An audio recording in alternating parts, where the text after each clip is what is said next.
L-Orkestra Filarmonika Nazzjonali se tkun qed tagħti kunċert f'Dar il-Mediterran għal konferenzi fl-24 ta' Novembru fil-11 ta' filgħodu biex tniedi l-MPO Valletta 2018 International Tour.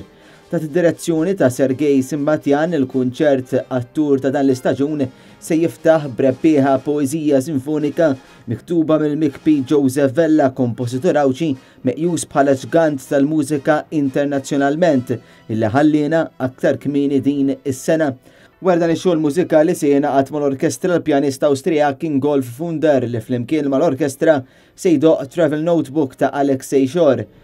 Il-kunċert jiġi fit-tmiemu bil-Fifth Symphony ta' Dmitri Shostakovich, miktuba xhur wara d-denunzja uffiċjali tiegħu fil-qofol tal-perjodu ta' repressjoni tal-Unjoni Sovjetika.